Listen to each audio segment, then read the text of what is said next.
Hello, everyone. Thanks a lot for joining this beginner-friendly talk on concepts. We are going to cover let's say, the basic building blocks, the concepts of concepts.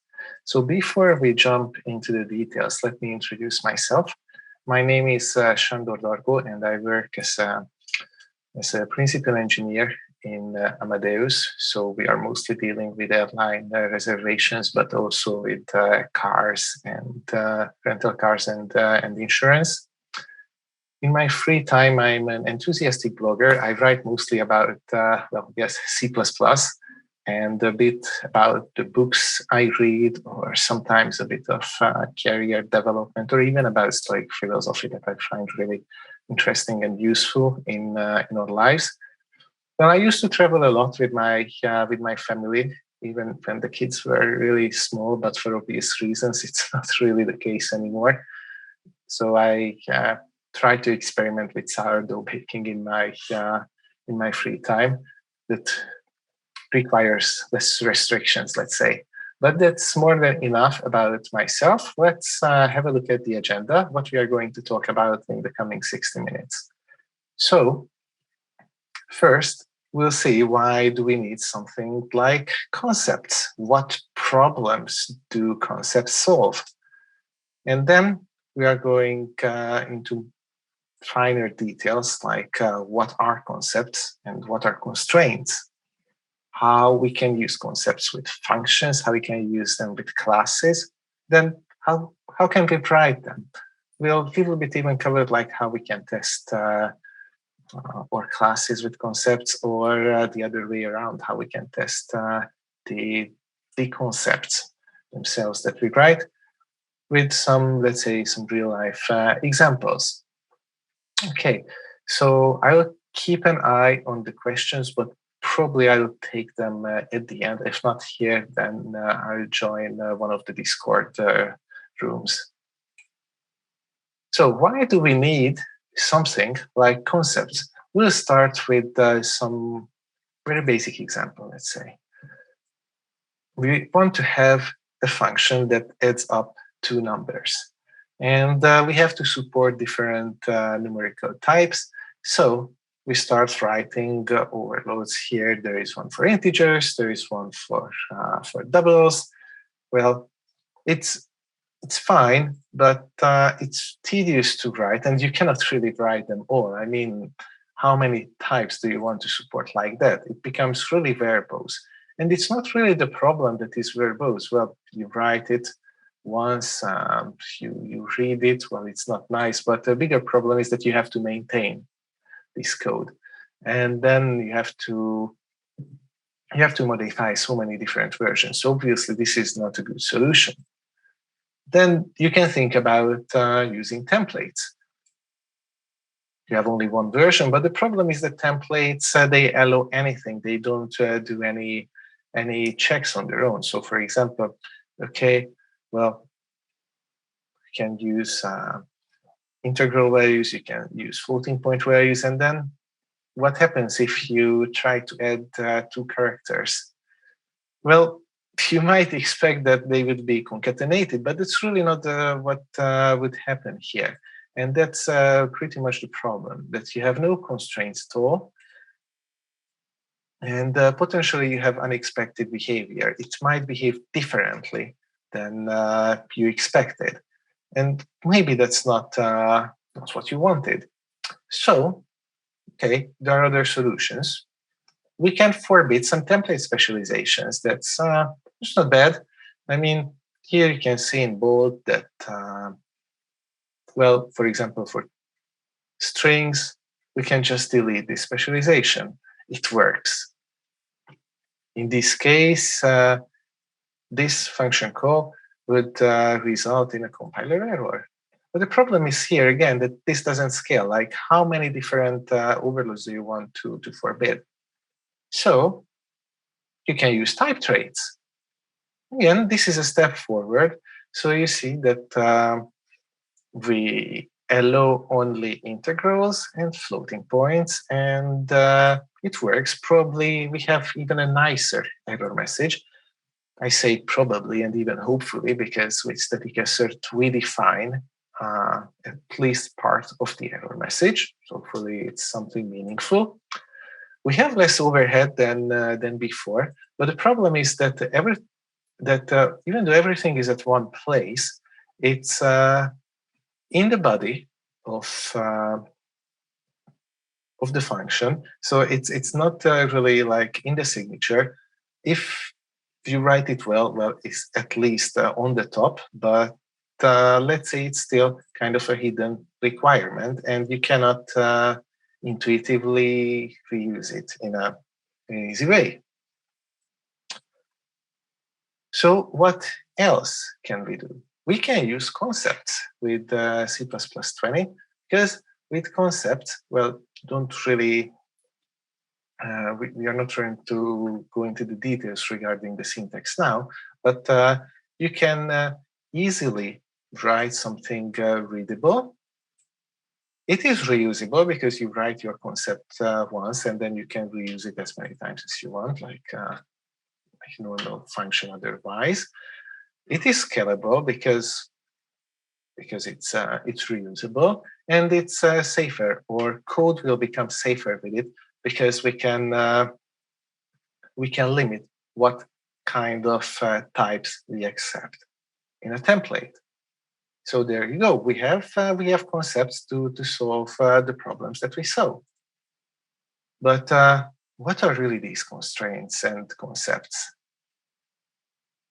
So these concepts are one of the biggest features of C++20. They refer to them as like the big four: ranges, modules, coroutines, and concepts. So they are an extension for templates.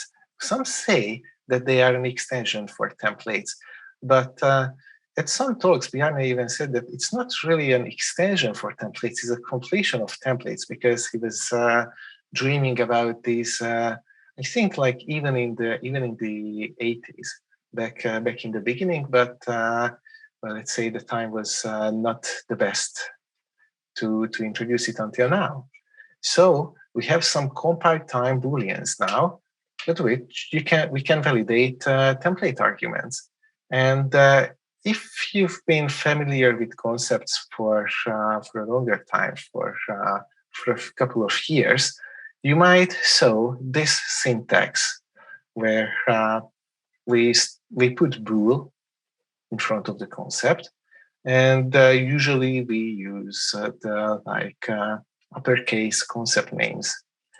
Now this syntax is not valid anymore. It was part of say the concept's technical specification. I think it was released in 2016. In the standardized version, we don't need the bool because we just accept that this is a compile time boolean, so we don't have to write it once again that it's a boolean. And of course, on the names, we don't have any restrictions, but right now, even if you look at the standard library, you will see that most of the concepts are written with lowercase, in snake case, if you like. So we can use concepts to constrain our template arguments, which come really handy, as we are going to see. We can use these concepts as constraints, and basically they are a set of requirements for the template parameters for the types. Concepts can appear in different positions. So I just want to give you an overlook on this. And now when we are still in the beginning, so you see that we have the C_1, 2, 3, 4, and 5 in different colors. So we can have these so-called type constraints. We also call them like shorthand notations when it's in the template parameter list. We can have the requires clause, which you can see in green. In sort of red, you can see the constraint placeholder parameter, constraint placeholder types. And finally, in orange, you have the trailing requires clause. it's good. We have we have quite a few ways to use concepts. So with functions, we have 4 different ways. Let's see. I want to tell you first that we are going to use a concept called number throughout this presentation, which is incomplete. I know that. I use it with a reason because, well, it's easy to understand and it's quite short. Okay, but at the end, we'll see why this is, well, one of the reasons why this is not so great and how we can fix it in one way. So first, we are going to use the requires clause. So let's say we have our function template for still for add, and we have one type here, t, and in the requires clause, we constrain it to be a number. So we can also say that t must model this concept called number. And in this case, the requires clause, it follows the temporary parameter list, and then you write the concepts you want to be satisfied. It's worth to note here that, well, we can use a complex expression, so we could combine different concepts, and obviously we can constrain multiple template parameter types, but not in this small example. So this is a way to combine them. Like here we just use a simple or. Basically, we inlined the number concept, so we can say that it must be either an integral or floating point. But it's not only concepts that we can use here, we can use the different type traits. In fact, we can use any Boolean expressions and compile time values. When we'll define our own concepts a bit later, we'll see exactly how to do this. Then we can also use the requires clause at the end. So that's why it's called the trailing requires clause. And by the end, we mean that after the normal parameter list and the CV qualifiers. But otherwise, we write the same things.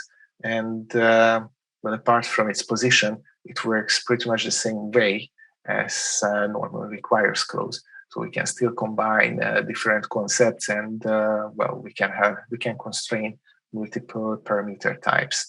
That just works. That just works fine. Then we can have the constrained template parameter, or often we refer to this as the shorthand notation, when we have no more requires clause at all, and the type name is also replaced by the concept name. So you see, this is quite terse. It's really readable. You see that, well, we have one template parameter and it must be a number. It's as simple as that. What you cannot do here is you cannot use a complex constraint. You cannot say here that it must be either an integral or a floating point or whatever else. You must use one single named concept. But for different types, different parameter types, you can use, of course, different concepts. And then we have the shortest possible notation.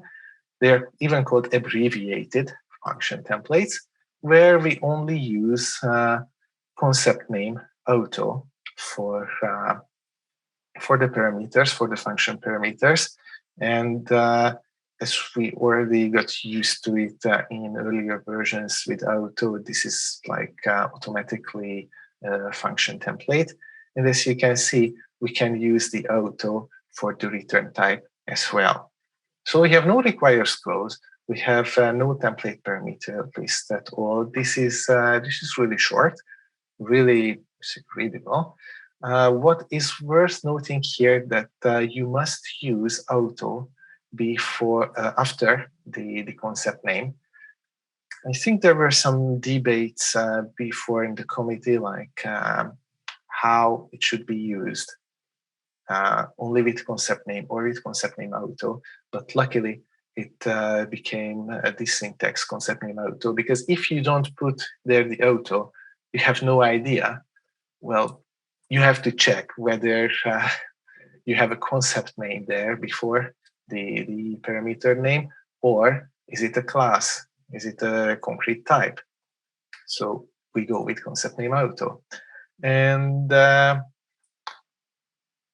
I'm referring to, I put a couple of links in the presentation where I refer to the core guidelines, which already have some best practices for using or writing concepts.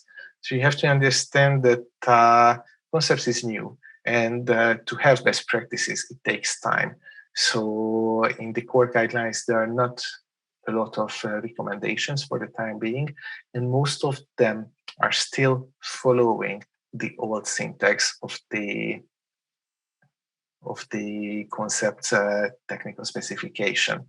But still, I think most of them are valid. So it says that whenever you use auto for local parameters or for parameters which are, well, we can consider them almost as local variables, you should use the concept name there. You should not use simply auto. You should constrain it in a meaningful way. So you give some hints both to the compiler what it should check and also for the reader. And what is interesting here that so when you use, for example, the shorthand notation and you have A and B, so I can in fact go back here, A and B must be of the same type because we have one template parameter. But with the abbreviated function templates, A and B can be of different types without explicitly specifying that they can be from different types. So here you can easily add an integer with a floating point, and you will not have any error messages. And well, you cannot use complex constraints here. You cannot say that, well, it's either an integer or integral or a floating point. You have to say it with one single concept name, how you want to constrain your parameter. So how do you choose among these four ways? If you have a complex requirement, you can either choose the requires or the trailing requires clause, pretty much what you prefer. If you have a simple requirement, then what the guidelines recommend is choosing the abbreviated function templates because it's just so short and nice and readable. But if you have still just a simple requirement and you want to keep it short, or you want to control what kind of types you accept for the different parameters. So if I take the previous example, if you don't want to accept numbers of different types as A and B, then go with the constraint template parameter because it will make sure that you use the same type for the different parameters. You might ask if these are still the same, the different, well, the different usages. And for that, I used the CPP Insight and I checked the different implementations. So if you check the requires clause and the constraint template, they are exactly the same. If you check with the trailing requires clause, it's still the same, but here at the end, you see that somehow the trailing requires clause is still there, but after all, it's still the same. There is one difference though, and it is expected when we use the abbreviated function templates, because previously, so if you have a look at here, we see that we have only one template argument, and now we have two. That's something we expected. That's why I mentioned before that With the abbreviated function templates, you can take different types, even if you use the same constraints. Now, let's see how to use concepts with classes. So we have a bit fewer syntactical choices because abbreviated function templates, they wouldn't really make sense anyway, because now we talk about classes, not functions. And you will see that the trailing requires clause. It only makes sense in certain circumstances, but then it really comes in handy, and you can do really nice things with it. So let's start with the requires clause. It's very similar to what we saw with function templates, but now we use just with classes. So we put it after the template parameter list, the requires clause, and then you just write your concepts that you want to satisfy, you want to model. And again, here you can use some complex constraints. So you see, this is really similar to what we saw with functions. Now we can also use the constraint template parameters, the shorthand notation. So we have no requires clause. We don't even have the type name. We can simply put there the concept we want to model. But we cannot have complex constraints. That's the let's say disadvantage of this notation. Now we are going to use the trailing requires clause, and we are going to overload some functions. So we can do this. You see, we have this arbitrary my_number class, which has a divide method, and we have two overloads based on the characteristics of our template parameters. So in case t is an integral, we go the first way. Otherwise, we go the second way.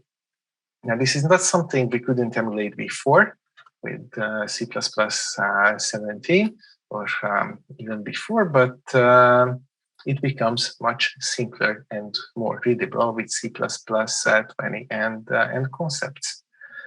Because now it's just as easy to provide different overloads for the different types of parameters. Let's check questions. No questions for the time being. I have a bit longer example here. So functions are, let's say, applicable based on the constraints. Just to represent what I showed you before, we have a concept car, which requires that a class modeling the car concept should have a method start engine, it should have a method of open door. Then we have a different concept for convertible cars. There, well, it still has to satisfy the car concept, and it should also have an open roof method. Okay, then we have a vacation driver who wants to cruise on the road. And let's say if it's by the seaside, maybe he or she wants to open the roof of the car. But we can say that this requires that the car that we passed in is convertible. And then we have an SUV, which you can see it models the car concept because it has an open door, it has a start engine. And when we instantiate vacation driver with this SUV and we try to call open roof, we get a nice error message. Well, a bit longer than this, but it's still quite readable. I will give you some more examples of readable error messages. That there is an invalid reference to this function open roof because the constraints are not satisfied. And this is one of the big advantages of concepts over the classical template programming, is that we have much more readable error messages. You will see how fine-grained they go. But let's start to see how we can write concepts. So we are going to start with probably the simplest concept possible. Sorry if it's too simple. If it's just called any, and it's always evaluated to true. But we can already see some kind of things that, well, we already noticed before, but it's probably worth to repeat. So we start with all the template parameters, and then we put the keyword concept. We say we put there the concept name, and after we define or constraints the requirements, which is just any in this case. I said requirements. So what kind of requirements can be expressed? And now this is going to be a long part because we have a lot. So we can put the expectations on the public interface. We can put synthetic requirements, but also we want to express some semantics with good concepts. So even the guidelines say that, well, a good concept should carry some meaningful semantics. It should communicate some meaningful semantics to the users. So it should make sense. And for example, I'm going to have another concept car, which has like open door, closed door, start engine, and whatever functions in it. And then we have a class tank. And if you think about it, well, a tank, it has a door. So probably you can open it and close it. It must have an engine. So you should be able to start and then stop it. And well, it should be able to accelerate with it or brake with it. So a tank will model the car concept, but probably it's not a great concept as it is, because a tank is clearly not a car. So probably we either have to refine or concept car, or we should give it a different name. So this doesn't communicate that it's a great concept, because well, it is not. It shouldn't be just a simple set of functional requirements. It should be more, as I mentioned. But more on that later. So we can combine already defined concepts, like we did with the number. We use integral and floating point in this case. And actually, the core guidelines recommends us to use standard concepts whenever it is possible. And in the standard, you will have at least like 50 different concepts in 3 or 4 different headers, like in concepts, ranges, I think in algorithms as well. And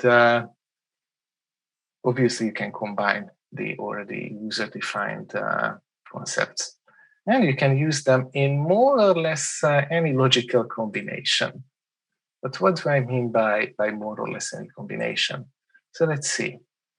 You can use conjunctions, so basically and disjunctions, or can use them fine. You can use the different concepts, the Boolean literals and expressions. You can use type traits. You can combine it with other requires expressions. You can even nest requires expressions. Sometimes it's good. Sometimes, well, I think most of the cases it's not needed. But when you want to use the negation, you have to consider a couple of things, because it doesn't communicate the same thing as normal Boolean expressions and sub-expressions. Because when you're using a normal Boolean expression, the negation, well, all what you have there, it should be well formed. It should be able to compile. And at the end, well, it returns false. So you put the negation before to make sure that your expression evaluates to true. But it's not the case with concepts, because the sub-expression might return false, but it doesn't have to be compilable at all. And you might get a concept model even when a part of it is ill-formed, but the rest is satisfied. Maybe this is not so clean now, so let's see an example why the opposite of true is not always false. So we have a bit of, let's say, complex example here. We have a function foo. It takes two parameters, the bar, which is of type T, and buzz, which is of type U. And what we say here is that, well, T blush should be an unsigned integral, so we should have this nested type, which must be an unsigned integral, or U blah should be an unsigned integral.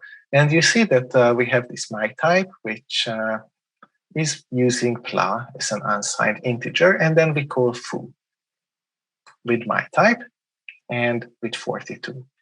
So what's going to happen here? As I said, this doesn't have to be compilable. So, in fact, with 42, well, that part doesn't compile. That part wouldn't compile in normal circumstances.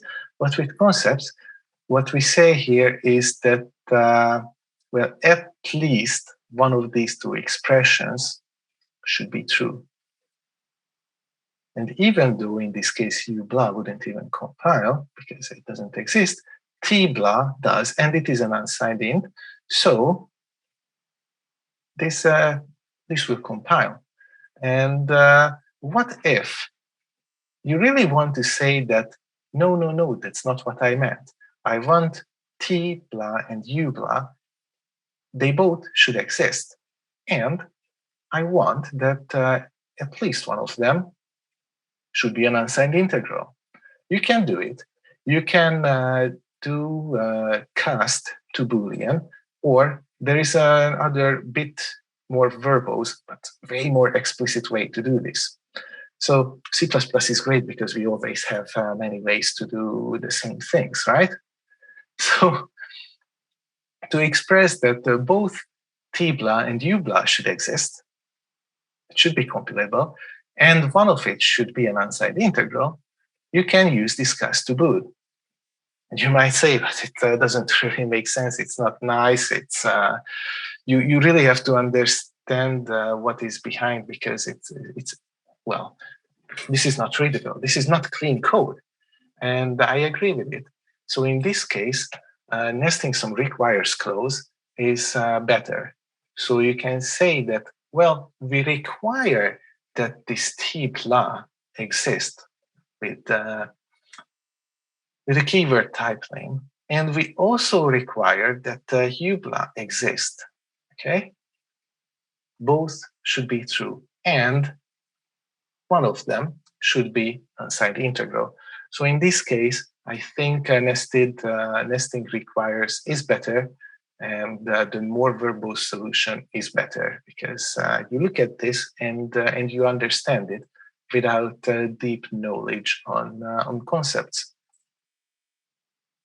Now let's discuss how to find the most constraint. For that, we have to speak a few words on concept overload resolution. So the best candidate will be always the most constrained one. And a more constrained concept is based on another one. So we say that concept P is more constrained than concept A if its body is like concept A and some other more requirements. And when you have multiple overloads with the same priority, you will have a compilation error. The compilation will fail because of ambiguity. Otherwise, the most constrained concept, the most constrained overload will be automatically chosen based on the type you pass in. So in this case, you can see that we have this class ignition, which takes a key, and we have two versions of this. One that doesn't requires that the smart key is false. The other one requires that key models the concept smart. Now, don't write such code, because we can remove this requires clause, and we should avoid the complementary constraints. In such cases, it's better, it's more maintainable and actually more readable as well to just write, let's say, a default implementation for this function, and then we start adding the more constrained versions. So we can have like multiple ones. We can have, let's say, another one where we have another concept called personal, and our third overload should also get a key which models both smart and personal. So this happens, the right choice happens with something that is called concept subsumption. I will share a link with you in the Discord channel after to a nice article on this by Andreas Fertig on subsumption. It would take, I think, at least like 50-20 minutes to go into details on that, and we don't have the time for it. So it's not something we can do here. But one thing we have to mention is that negations, they bring ambiguity. Because the way the subsumption happens is, well, the compiler checks where an expression was first, where it was defined. And it takes the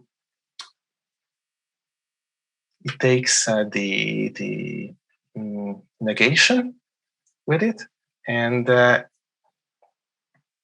even the parenthesis. And it says that, okay, smart, not smart key is defined here with the second overload. And then it looks farther, it's saying, okay, it's also defined here. And even though for you as a reader, it's evident that these are the same, the compiler cannot deduce it. For it, these are two different constraints, two different expressions, and it will fail because of ambiguity. So if you want to use negations in a context of where subsumption is needed, you have to name your concepts. You have to name the negated concepts in a way like you could define that not smart is actually the negation of smart key. So you have to go this way on the right side to make the compilation work. Now let's continue with writing our concepts. So we can define some simple requirements on the interface, which I call wishful writing, because you write in the requires expression here what you wish if it compiled. So you can put here the operations you expect to be compiled. You can write the methods, and you can use different variables, and that you can pass in like a parameter of this requires expression.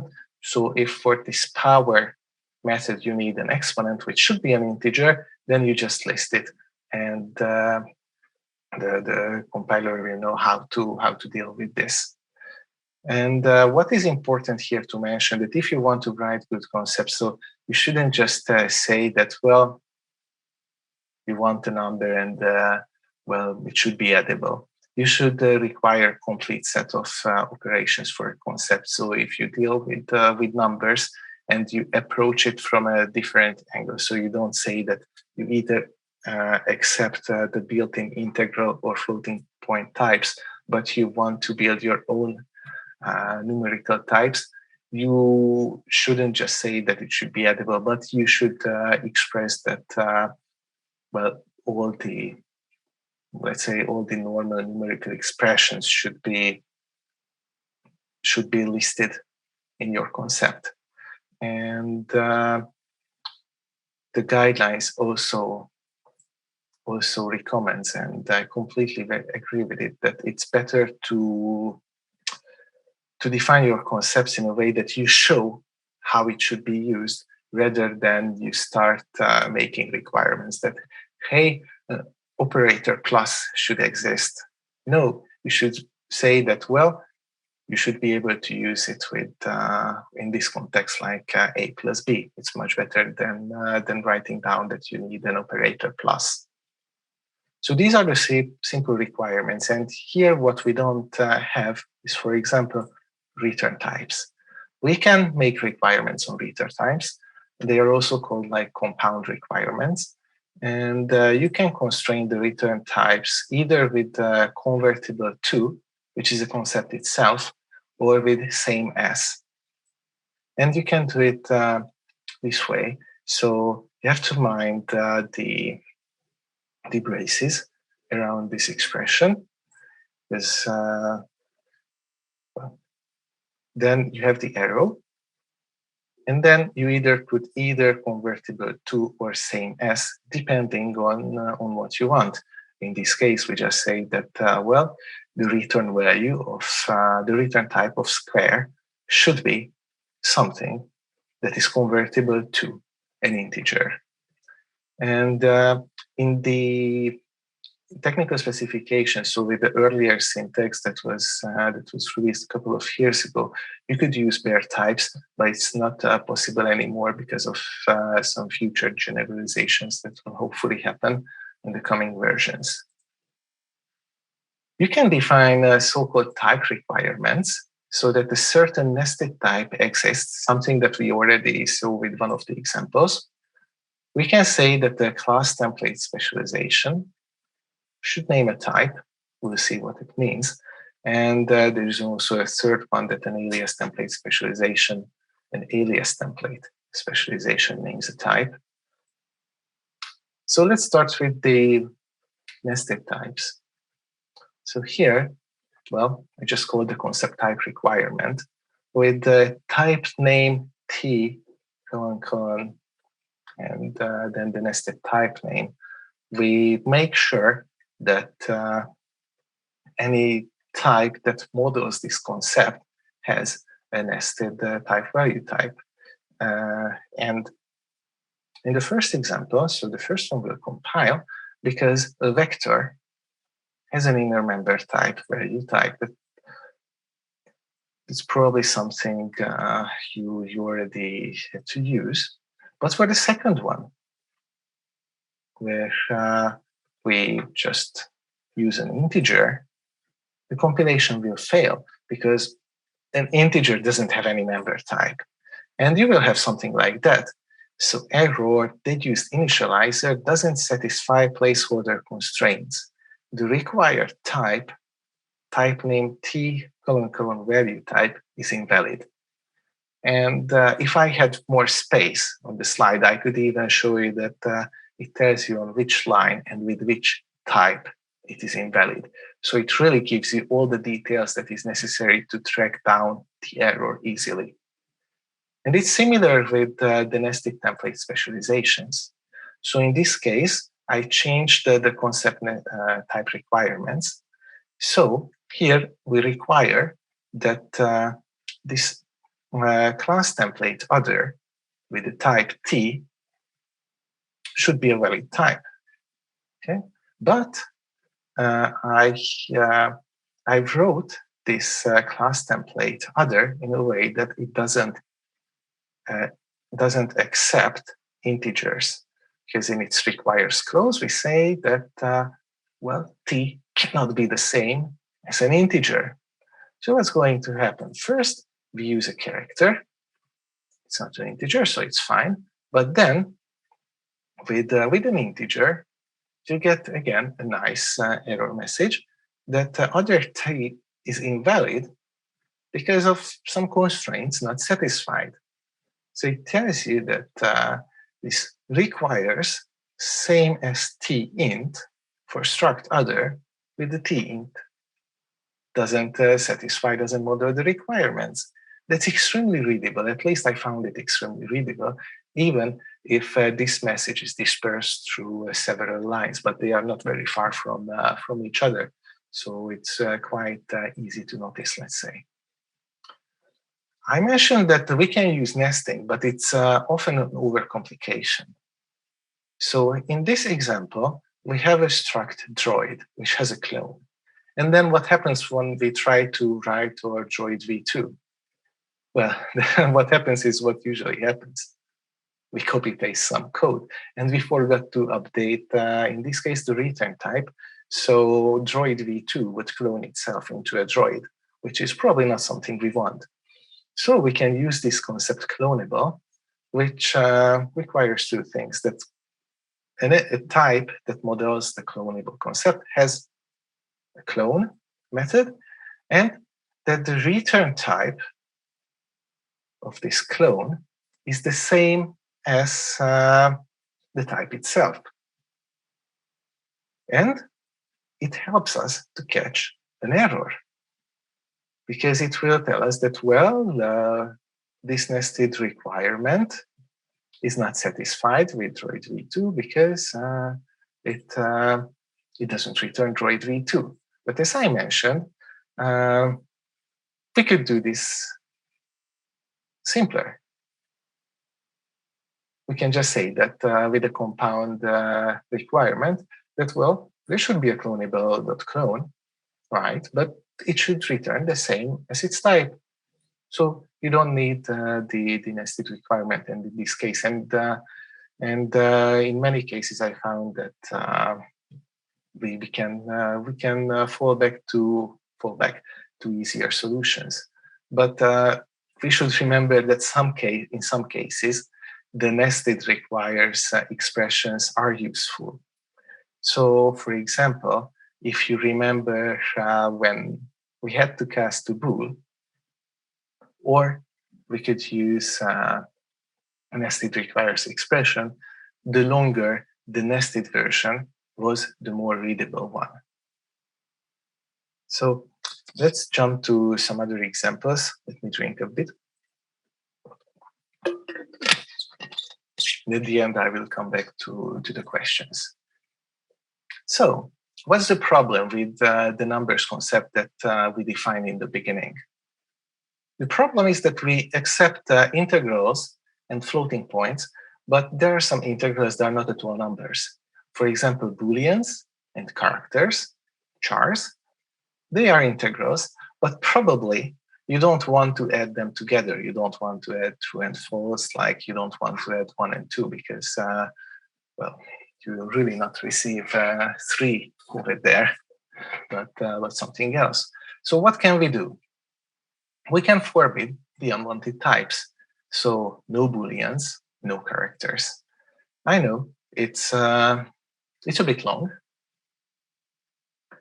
Maybe it's not the most readable. Well, you can format it in a way that doesn't fit the slide, that it would be more readable. But again, this is not like a static assert that you should define in multiple places. You define it once, and then you are good for the rest of the project. So we can say that, well, it's either an integral or a floating point, but it shouldn't be the same as this, or that, or that, or that, or that. So the characters, different character types, and the booleans. And then when you try to add true and false, you receive an error. And you see, it will tell you that you have these two parameters, like both are booleans, and the expression that it shouldn't be the same as bool is evaluated to false. So it tells you exactly where it fails. I often find that in a big project, when we start adding utility functions in some poorly designed namespaces, or just some so-called hidden classes somewhere in your projects, they become really difficult to understand in a year or two, or sometimes just in a week, because usually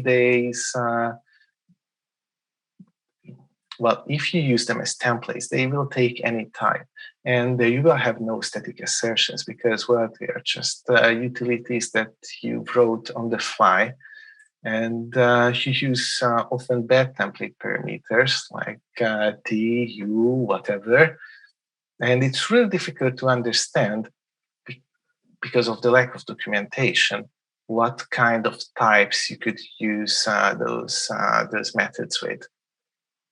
And concepts can help a lot with those. So I found in our code base something like, well, at least we didn't use their T. We said, okay, it's a kind of a business object, but there are many such business objects in the code base. And it was like, okay, you have to encode something of with that type. I had no real idea what kind of types, what kind of business objects I can pass there. There's no any kind of documentation, and well, as I said, the names were not really helpful. So with concepts, you could turn this into self-documenting code.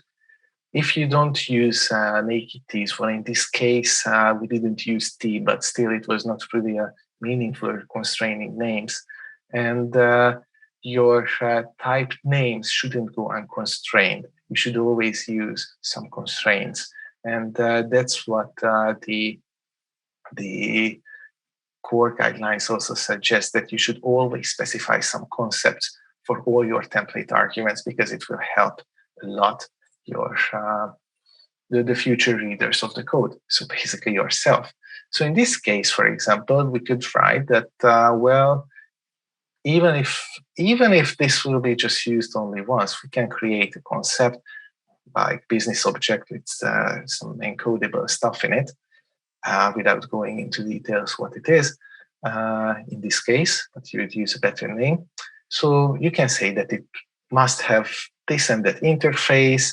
It should return this or that type. Basically, write down what you expect from any type that is passed to your encode function, and then you use this concept name auto as well. In this case, as it's an abbreviated function template, and there you go. You have self-documented code.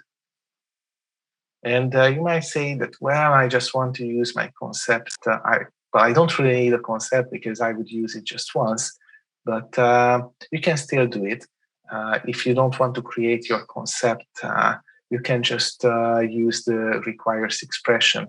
Sometimes in this case, you will have to nest because you didn't name your concept and you want to use these parameters like this template parameter business object with encodable stuff underscore T. But you can just inline, let's say you can inline your concept in the requires clause, and you still have your self-documented code. So I'm really waiting for introducing C++20 in our corporate code base as well to be able to use this. I think it will help a lot in the readability, maintainability of code. So if you want to test whether your class models a concept or not, and if you want to do it right after you wrote your concept, you can do it with static assert. That's probably a good practice to do. So for example, you have your concept car, and then you write your class tank, and you want to make sure afterwards that, well, the car concept is not modeled by this tank. Well, this might make not much sense, you say. Well, it depends on the context.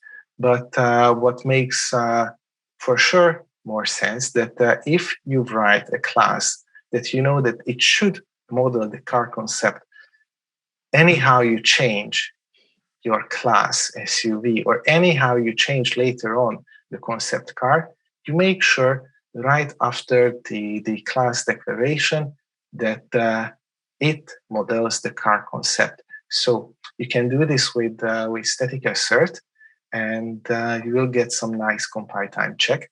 And you can do this the other way around as well. So you can say that you can write some test classes in, let's say, in your test code. And there you make sure when you run your unit test that whatever you do with the concept, it works as you would expect. It won't go the same way as you use like, I don't know, catch 2 maybe or G-test, that it goes like runtime. This will be done at compile time. When you compile your unit test, you will see if you have a problem or not.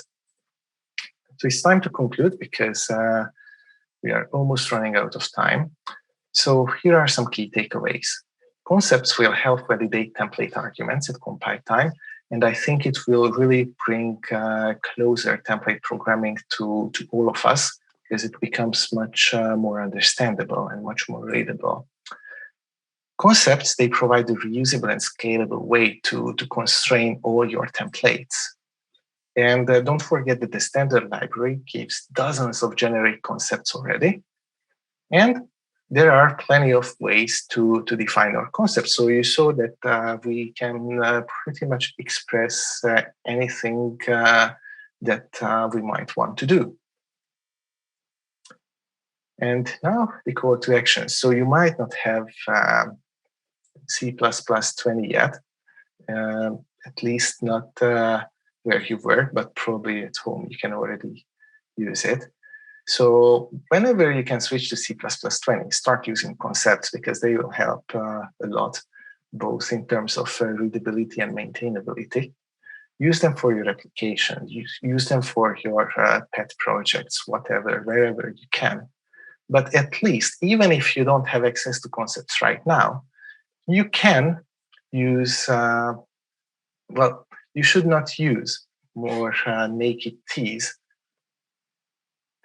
because you can write meaningful names. But as soon as you have C++20, you can stop using the naked type names and you can constrain all the template parameters with concepts.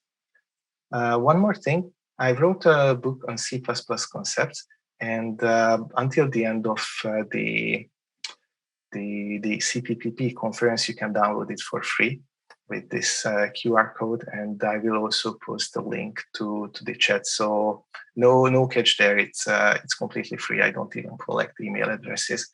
Then, if you have some remarks, feel free to contact me. I'm happy for it. So thanks a lot for your attention. Let me see if I have a few minutes to answer the questions. Anyway, I will be cut, I think, by the track host. If not. So first question by Passy, will the error message say that open roof is missing for the class?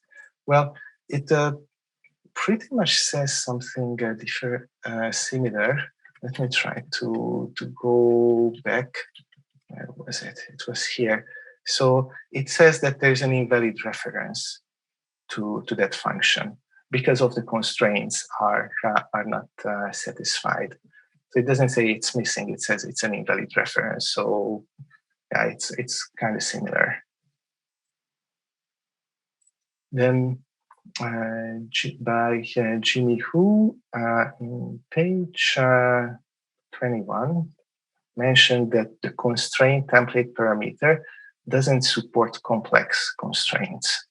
What's the complex constraint meaning? How many kinds of the corresponding simple constraints have been supported? Could you show more examples? Thank you so much. So,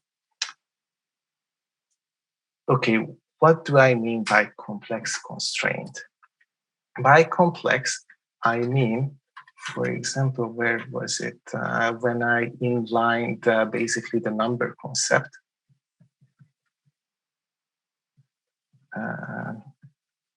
Here, this is something complex because it's not just one simple concept here, but you have a combination of concepts.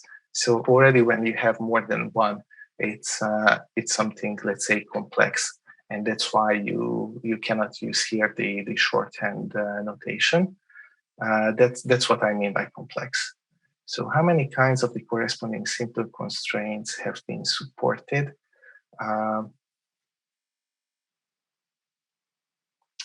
Not sure if I understand the question well. We can continue that on Discord. But if I understand it well, so whatever named concept you can use, and that is considered simple. As long as it's like one concept, we can consider it simple, and you can use it with the shorthand notation, like here. I hope that answers the question. If not, we'll keep discussing Discord.